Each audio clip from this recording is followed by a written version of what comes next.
Tonight we selected with the 28th pick in the first-year player draft, Ethan Small, a left-handed pitcher from Mississippi State University.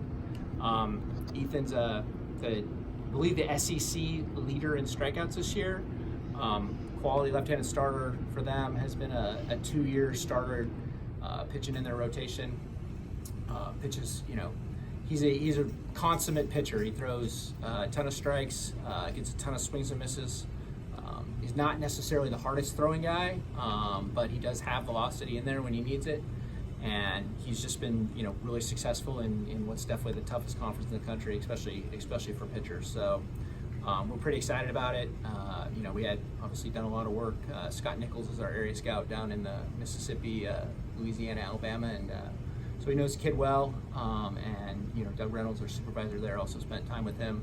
So we've done a lot of work with him. Obviously with college guys, we have a little more time to spend time with them, and so yeah, really excited.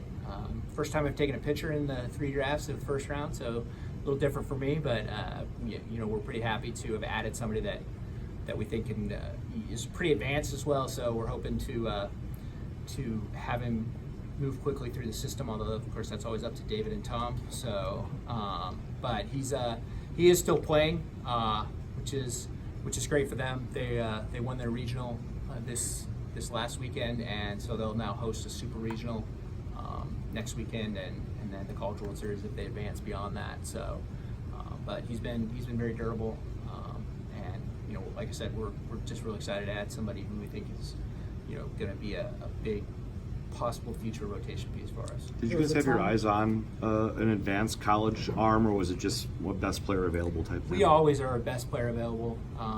We do a lot of work obviously to get them in the order that we like them, and then play it out. When you're picking 28th, you don't get to plan too far ahead necessarily, because you have to kind of wait and see who gets there.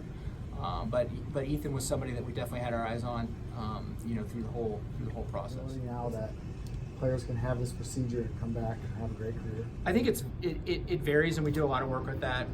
Roger Kaplinger spends a lot of time, and he's obviously done a ton of research with this. We do have a lot of experience now with Tommy John, and Ethan's was 3 or 4 years ago. I think he's back pitching at level. That's a big piece of it. We're much more comfortable to see him. He's already been out on the mound. He spent, I think he's 3 seasons at Mississippi State since he had the surgery. So we're pretty comfortable that he kind of just goes back into a normal sort of risk bucket for us, and it's not a huge factor.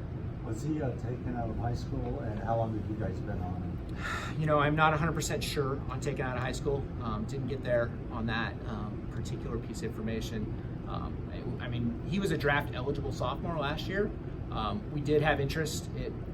He hadn't had sort of the level of domination that he's had this year at Mississippi State, so it was something where he didn't surface for us. And he also had the opportunity to go back and pitch again as a junior. So, but we certainly have known him. The area guy, Scott Nichols has known him for a while, and he's a well-known guy, especially now that he's SEC strikeout.